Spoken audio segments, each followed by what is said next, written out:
Supreme court ने सपा नेता आजम खान को बड़ी राहत दी है। सुप्रीम कोर्ट ने हाईकोर्ट से मिली सशर्त जमानत को नियमित में बदलते हुए जौहर विश्वविद्यालय परिसर में सील किए गए हिस्से को खोलने के आदेश दिए।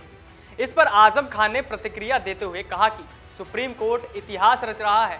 सुप्रीम कोर्ट को एहसास हो गया है कि मुझे व मेरे परिवार और मेरे लोगों को कितना सताया गया है। शुक्रवार को सुप्रीम कोर्ट के फैसले के बाद पूर्व मंत्री आजम खान ने कहा कि मालिक ने बड़े एहसान किए हैं। सुप्रीम कोर्ट ने तो वो किया है जो शायद इतिहास रचने जैसा है। सुप्रीम कोर्ट इतिहास रच रहा है। सुप्रीम कोर्ट के सील किए गए हिस्से को खोलने के आदेश के बाद अगला कदम क्या होगा, इस सवाल पर आजम खान ने कहा कि अभी हमारे पास जजमेंट की कॉपी नहीं आई है। पहले जजमेंट की कॉपी अपलोड हो जाए, जैसी आदेश की कॉपी आएगी उसे जौहर विश्वविद्यालय प्रशासन की तरफ से स्थानीय प्रशासन को उपलब्ध कराएंगे, फिर देखते हैं क्या होगा।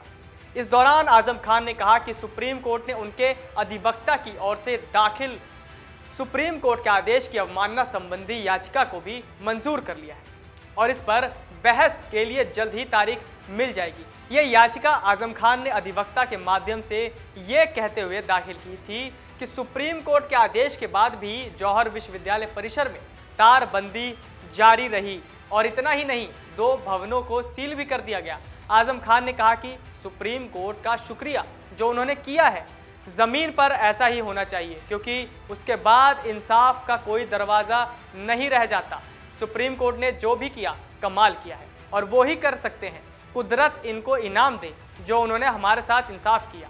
सपा नेता आजम खान ने लखनऊ के लुलु मॉल प्रकरण पर कहा कि मैं तो मॉल जाता ही नहीं और जानता भी नहीं कि मॉल क्या होता है। अब लुलु का पता ही नहीं क्या है। जब मैं किसी लुलु को जानता ही नहीं तो राय क्या दूं। मैं खुद इतना परेशान और व्यस्त रहा कि टीवी भी नहीं देखा। मुझे लुलु की समस्या ही नहीं पता क्या है। जब मुझे कुछ नहीं पता तो राय क्या दूं। क्रॉस वोटिंग करने वालों पर पूछे गए सवाल पर बोले, हमने तो अपना वोट किया, बस हमारी जानकारी में नहीं किसने क्या किया। हम तो सिर्फ अपना वोट डालकर लौट आए। हम तो छोटे से वर्कर हैं और कोई बड़ा नेता नहीं है। गए और वोट डालकर आ गए। हमारी तारीखें लगी हुई हैं। तंज कसते हुए कहा कि हम तो मदारी के बंदर की तरह नाचते फिर रहे हैं। शराब की दुकान लूटने वाले गुंडे, बदमाश और डकैत हैं। अब हम अपने मुकदमे देखें या देखें कि किसने वोट दिया या नहीं। सपा नेता आजम खान के बेटे एवं स्वार विधायक अब्दुल्ला आजम ने सुप्रीम कोर्ट के फैसले के बाद शुक्रवार को एक ट्वीट किया जिसमें लिखा कि फिर सुप्रीम कोर्ट जिंदाबाद। वहीं इसके साथ ही अब्दुल्ला आजम ने अपने ट्विटर हैंडल पर नवनिर्वाचित राष्ट्रपति द्रौपदी मुर्मू को भी जीत की बधाई दी है।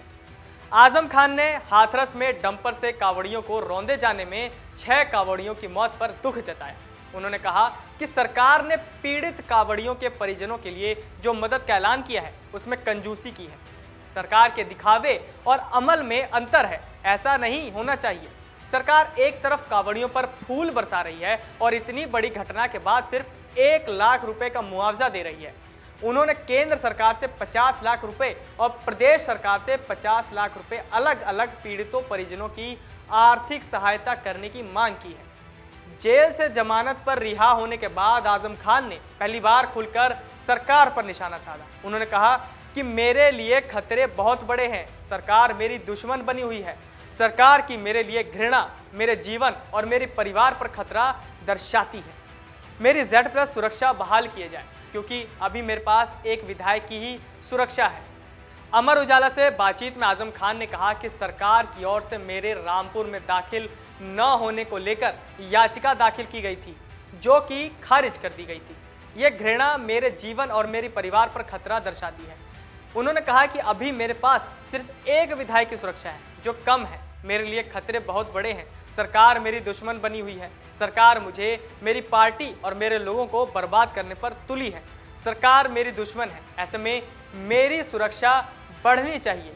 आजम खान ने कहा कि उन्हें Z+ सुरक्षा प्रदान की जाए। इसके लिए पहले सिफारिश भी की गई थी। डाउनलोड करें अमर उजाला ऐप और पाएं खबरें लगातार। अगर आप ये वीडियो YouTube पर देख रहे हैं तो हमारे चैनल को सब्सक्राइब करें और बेल आइकन को दबाना ना भूलें। अगर आप Facebook पर ये वीडियो देख रहे हैं तो हमारे पेज को लाइक करें।